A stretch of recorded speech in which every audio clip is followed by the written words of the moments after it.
Hello, welcome back to my channel. Now, I've reacted to a lot of Jin content lately because I just love him, but then again, I love them all. And I've also watched J-Ho's return Weavers live off the camera, of course. I, I do not watch everything on camera. Many times I do watch BTS content off camera, so you will not see me react to those. But today I am going back to Boracity magazine because I noticed she has put out new content. Not lately, well, I'm always late, of course, right? So she put out something called Nothing Can Stop Them, the inevitable success of the BTS comeback. Now I'm very curious as what she has to say. So without further ado, let's go check it out. See, it's on. Okay.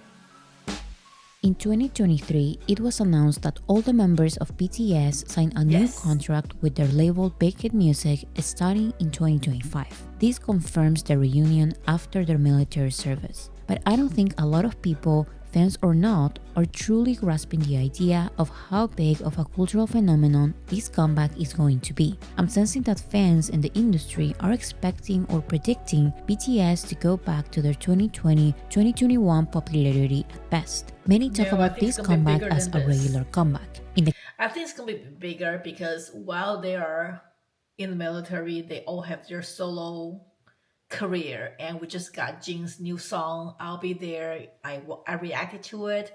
I'll put it up there somewhere, both the music video and live. I don't know whether I'm gonna post the live before this or not, but I added to the live version also. So eventually, if it's not there, it's gonna be coming out soon later. So anyway, they all share a different side of them.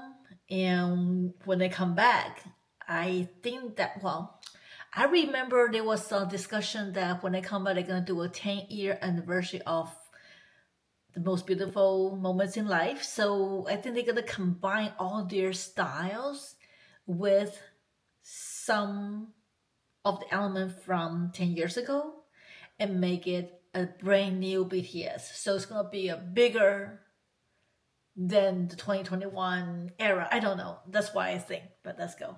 The K-pop sense of the word. But that ignores a lot of context. So I would love to start a conversation based on a very realistic analysis of this new context. And I wanted to do this video now because we're less than a year away from seeing all the members as a group again. But at the same time, we don't have a lot of hints of what their comeback project and promotions are going to be like. So it's easier for us to recognize what it's definitely going to happen and not get excited by hints and clues they may give. I can hope for a lot of extraordinary things as a fan, but for this conversation, I believe it's important to get the same conclusions even non-fans can come to, because as fans, we may always be looking for the best scenario. However, you'll see that by analyzing the most simple aspects of BTS's popularity, we may still see a comeback that it's too big to even process right now. We just need to look at previous numbers, the new image their solo careers has given them, and the overall culture surrounding comebacks. I don't mean comeback in the K-pop sense. I mean comeback as it is understood in the Western music industry, which is the first release after a hiatus period. BTS is on a group hiatus because of their military service, so they are going to have their first comeback. This simple fact is already a big deal.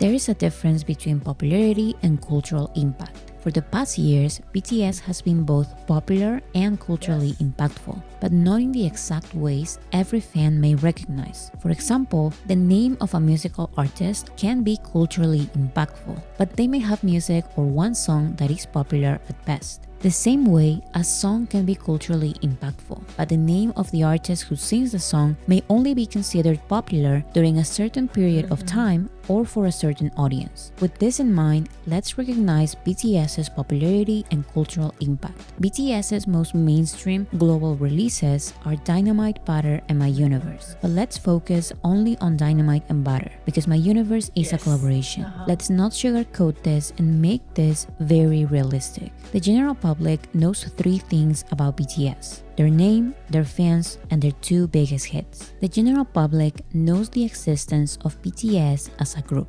The general public knows BTS has a big fandom. Okay, totally unrelated, but I just went to a physical therapy session last week. While I was waiting, I heard vibe from Taeyeon and Jimin. So I was a little bit surprised because I was just there waiting for my therapist to be available, and I heard this music. It's like, this sounds very familiar, and I realized it was vibe. I was so surprised because normally you will hear, if you do hear anything BTS related, it will be in full English in in the Western world, right? Especially in the music, in the physical therapist office. But I was so surprised to hear that. I was thinking of recording, but it was just so faint I cannot really do it. But I was just so surprised. So totally unrelated to this. I just wanted, just kind of pop in my mind. BTS as a group. The general public knows BTS has a big fandom, Yes. and the general public knows the songs Dynamite and Butter. Some do know these songs are BTS's songs, and But many others don't. simply recognize these songs and know the existence of BTS, but don't necessarily correlate them. But at the end of the day, BTS as a name is well known, and Dynamite and Butter as songs are well known. These songs were on commercials, on the radio, on TV shows, on movies, stayed on the #1 position on the charts for weeks, and received Grammy nominations. After this, BTS released their See You Later project for fans, and then they started their solo era. Yeah. The solo era has not only maintained BTS's name out there, but it has also improved BTS's image. This improved image is important because now not only their name and a couple of songs are going to be culturally impactful. Now, there is an actual possibility for the general public to recognize BTS as a strong, culturally impactful musical And act, that they are not all just a artists. recognizable name with a couple of songs that not everyone can correlate. In my opinion, the solo projects have made BTS's upcoming comeback not only undeniably popular, but also, I predict, a bigger cultural impact than BTS quote-unquote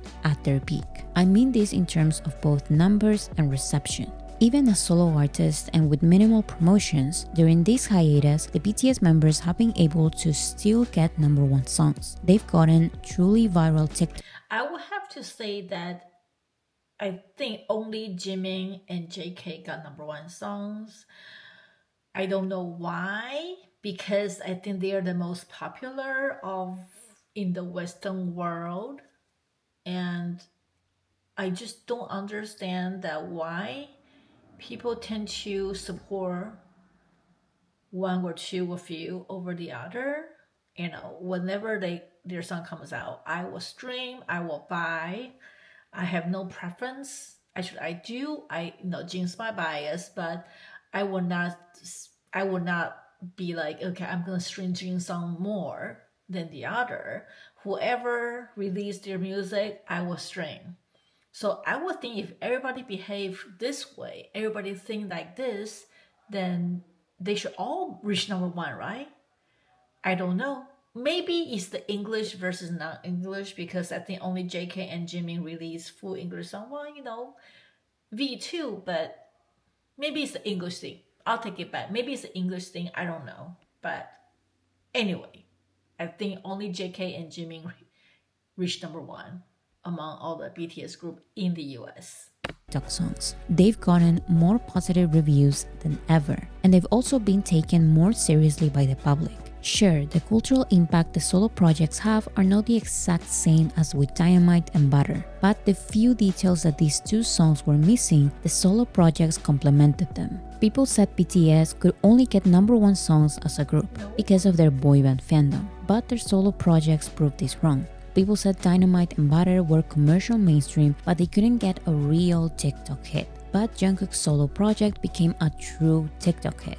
People doubted that a BTS Korean album could ever be critically acclaimed. But RM's solo Korean album is now basically in every album of the year list. People said that only BTS fans listen to BTS music, but thanks to J-Hope's collaborations and RM's album of the year list appearances, now the most critical music fans are actually approving BTS projects. All of these new aspects make BTS a more quote-unquote serious musical act, not just an impactful name with an impactful fandom and impactful couple of songs. No, an impactful musical act, impactful musical artists. Even the point about having a true TikTok hit makes the public unable to even say, how is this song so big if I never listened to it? Now the cultural relevance can be inescapable. And yes, they did all of this with minimal promotions. Correct. Give it up for Jimin, Jungkook, Suga as August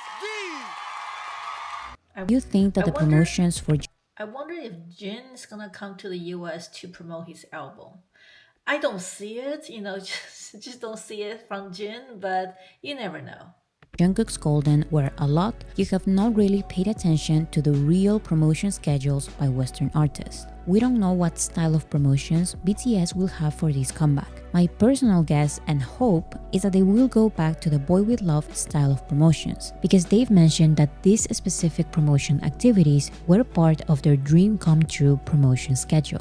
난 전은씨 약간 그 미국 활동 SNL 그때가 재밌었어. 네, 재밌었어. Yes, 재밌었어. have a tour, please. 가장 꿈에 근접한 활동이었지. The Boy With Love promotion schedule was stronger than Golden's promotions, but calmer than the Dynamite and Butter promotions. However, even if they go extremely minimal, like Jimin for example, who had one single interview in an American TV show, I'm still sure BTS's next comeback will have better reception and numbers. I mean, I love Yet to Come as much as the next ARMY, but if a non-mainstream, not promoted Korean song like Yet to Come is getting a Grammy nomination during hiatus, I can most certainly predict that BTS as a group is at least in the minds of the industry, and a real comeback will be successful no matter would what. think so, This is yeah. another important aspect. We need to pay attention at how pop culture treats big comebacks like this. And that comeback, Robin, could be massive. They do have a faithful following. I remember that in Yes, 2022, when the news of faithful, BTS's military service and hiatus broke, some of the general public and even the media associated this moment with Elvis Presley's military service and hiatus. You really do have to go back to Elvis Presley to think of a pop music act of this magnitude putting on the brakes and entering the military at the absolute peak of their popularity. Many mention how Elvis's hiatus, military service, and comeback improved his image, expanded his appeal to a broader audience, and made him even more popular.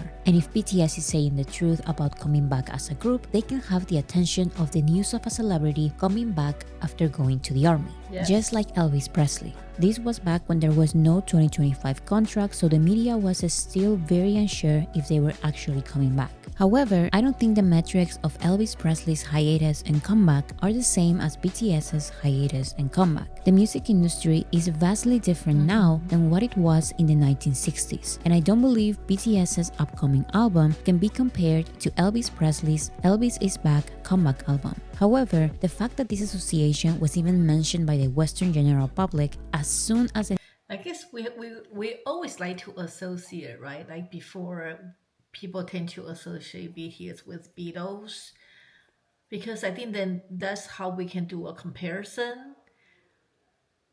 But they're different, right? BTS is different from Beatles. BTS is different from Elvis. So it's very hard to compare because there's no BTS before and there's no BTS after. Just like Beatles and Elvis, right? They are just so unique. They are once in a lifetime event or occurrence or phenomenon, right? Therefore, I don't think you can compare, but I guess by doing this, you can kind of draw some, correlation between them, I guess. the news of BTS's military service and hiatus broke shows that comebacks are still a big deal in pop culture today. I think it's more appropriate to look at an example from this century and from a group, because the dynamics of a group and a soloist are different. The Jonas Brothers were not as big as BTS as a global cultural phenomenon. The kids who Honestly, I've never heard of Jonas Brothers. I hate to say it. I must have listened to their music before on the radio, but never click in my brain as Jonas Brother. So who grew up during their Disney Channel era can definitely recognize some of their most popular songs. But the group couldn't really establish a mainstream song that your They don't parents like or each other. non-Disney kids could recognize can from be, the right? radio They're in any brothers. part of the world. Like Dynamite, Butter, and songs from other mainstream groups like One Direction. Don't get me wrong, the Jonas Brothers had a lot of fans, but not enough to have worldwide stadium tours like BTS. Despite this, when the Jonas Brothers had their big comeback with the song Sucker in 2019, for the first time ever, they got a Hot 100 #1 and one of their songs finally received a Grammy nomination. Even people who didn't listen to the Jonas Brothers knew that the Jonas Brothers were having a comeback. This is because comebacks are exciting for the music industry. Comebacks after a period of hiatus are a huge topic of interest in Really? pop culture. Why? Even if the comeback song is not revolutionary or unique, the simple fact of it being a comeback song makes it newsworthy. Just like the news of a hiatus, the media will talk about the news of a comeback. So promotions or not, there will be articles, there will be reviews, and there will be numbers. If the comeback of the Jonas Brothers had such a big impact, imagine what BTS's comeback can achieve.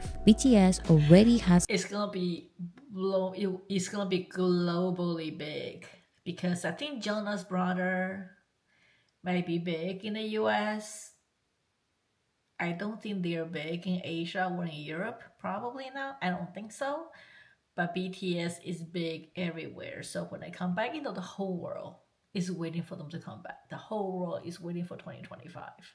#1 songs in English and Korean. BTS already received multiple Grammy nominations while promoting and during hiatus. In other words, Sucker gave the Jonas Brothers all the numbers, visibility, and success a comeback era can offer. But BTS already went through their Sucker era in terms of success back in 2020, so the benefits of a comeback era will be bigger for BTS than for the Jonas Brothers. This is what I mean by the inescapable success of BTS's comeback. The whole world is waiting. At the end of the day, promotions or not, and whether the project is in Korean or English, the big question is still, what exactly are they going to release? What style of music will they go with next? I remember that the conversations when BTS were first leaving for the military were focused on a shift on their music. This shift was expected to be more mature and maybe have less or no dancing at all. Then Bang PD said that the BTS members were planning to release a special project for the 10th year anniversary of the most beautiful moment in life. Whether they sign again with HYBE or whether they sign with other label. We said to each other, let's make sure we put out a 10-year anniversary album and a project. If they hadn't signed with us, they still would have released it, just not with us. They would have done it with somebody else. This is the first time that I am mentioning in public that there is going to be a 10-year anniversary in a project. Bang PD also mentioned that BTS wanted their absence as a group in the music industry to be a turning point in their careers. 2018년 초반부터였고 상당히 긴 시간을 준비해왔고 최근에도 그것에 대한 논의를 하고 있기 때문에 커리어의 전환점으로 삼자라는 얘기는 굉장히 오래전부터 준비가 되어 있었습니다. 그다음에 Again, totally unrelated. There's so much, noise in the social media about HYBE and all those latest news about releasing some articles or some internal documentation that how they bully artists, all the stuff. I don't know. I just feel like HYBE has been overly demonized by social media and also by a lot of people in Korea. As I mentioned before, that there's no perfect company. There's always going to be some issue in every company. And I just don't feel like, HYBE, I think HYBE is not perfect. They're doing whatever they can. Pum BD is not perfect. He's doing whatever he can. But I just feel like HYBE as a whole has been demonized so much to the point that it's just ridiculous. But anyway, let's go back. 영원히 지금의 BTS로 남아있을 수 없고 아티스트의 성장에 따라서 음악적인 변화, 여러 가지 변화들이 필요한데 Until recently, the BTS members were still mentioning that this project is a priority for them. Yes. 저희끼리 얘기했던 것 중에 어쨌든 2025년 대부분의 멤버들이 복귀할 해일 거고 그다음에 이제 화양연화라는 저희의 기념비적인 어떤 회사가 10주년이 되는 해이기 때문에 Also, I've watched the Sochitas off camera, of course. So if you are expecting me to react to Sochita, I'm sorry. I watched majority of them off camera. I might have watched a couple on camera. I don't know if I post them, but majority of the Sochitas are off camera, so you will not see them.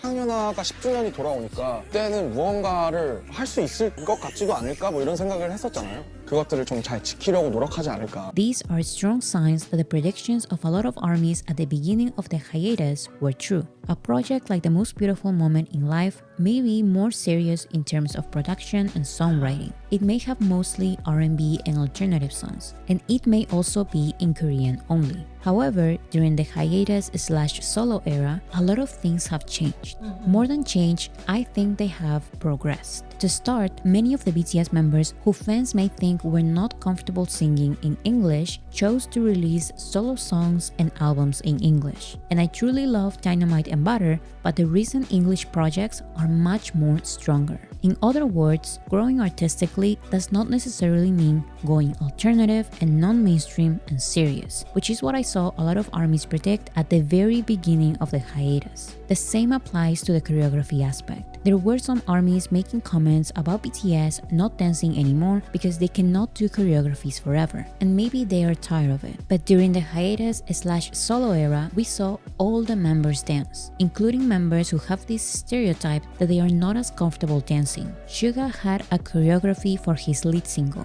Jin danced on stage one day after his military discharge. RM danced for a collaboration. He also kind of danced around for one of his music videos. And most importantly, he continued practicing dance. So did V. He is still dancing while in the military. My point is that just because Bang PD said that the BTS members wanted this hiatus to create a shift in their careers and maybe be taken more seriously, it doesn't mean that they will fully stop all the aspects that makes them a fun mainstream group. They can still do music in English with choreographies and be taken a lot more seriously. And they can also release a calmer album like The Most Beautiful Moment in Life and go mainstream with it. During this hiatus, and thanks to TikTok, songs in Korean, Japanese, and many other non-English languages have gone mainstream. So the language barrier is not as big of an obstacle anymore, at least not for the general public. Being taken seriously with a non-English project is another barrier that BTS has already started to break.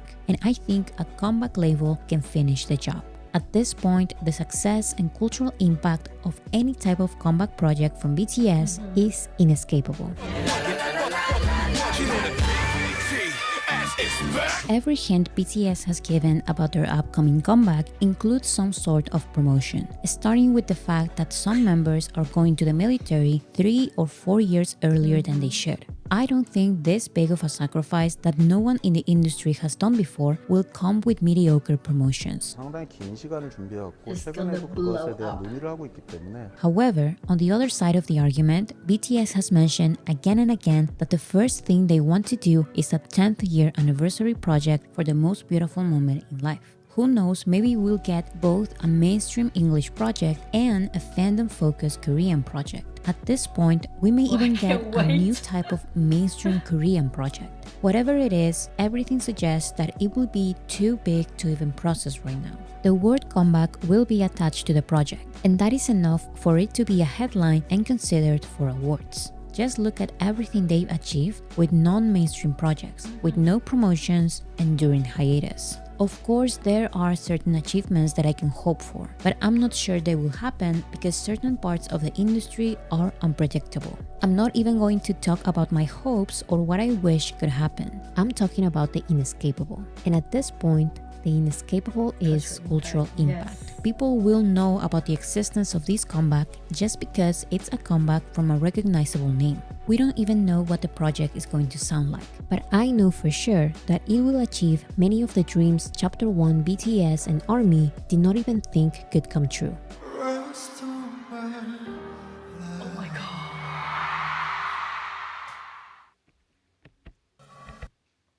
So that was BTS comeback, right?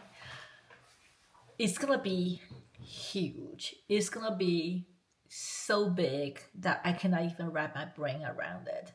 I've been talking to my friend about going to Korea in 2025, but we're not doing that because we just don't have time. Actually, well, personally speaking for myself, I don't have time because I just changed job early this year, so my work is very busy. I have limited vacation. I have a lot of obligations, family obligations I have to attend to. For example, early this year, I went to Taiwan to celebrate my dad's 90th birthday. Yes, he turned 90. Yes, he did. And he's still healthy. I'm so happy. And next year, I'm going back to Taiwan to celebrate my parents' 60th anniversary. Yes, 60th anniversary. Therefore, a lot of my vacation are already allocated, so I don't think I will have time for next year to go to Korea to celebrate the comeback. But I'm hoping that there will be a tour. I'm hoping that they're going to come to the US next year. And I'm hoping that they will come to California. So at least I can take a few days off to see them in tour. But coming to the topic of comeback, it's going to be so big. It's going to be unbelievable. I don't know what kind of style it's going to be. You know, like she mentioned, right? It can be English, it can be Korean, or it can be a mixture, right? So I think we're all hoping for, at least I'm hoping for something mixture, because I do know that having English album or English song will help them achieve more recognition in the Western world. But the Korean music, the Korean songs are more close to them. For me, I feel they can convey more of their own thoughts, emotion in the Korean songs. So I'm hoping for both, but I don't know. And I do love The Most Beautiful Life era because I love their song Butterfly. Oh, Butterfly is one of my favorites. And I don't know how they're going to incorporate the new style they have released since military and doing their solo era, right? So it's going to be the old combined with the new. It's going to be so amazing. And I cannot wait. Tell me what you think. So tell me what you think about their comeback's going to be. And we will just wait until 2025. Until next time, have a wonderful day. Bye.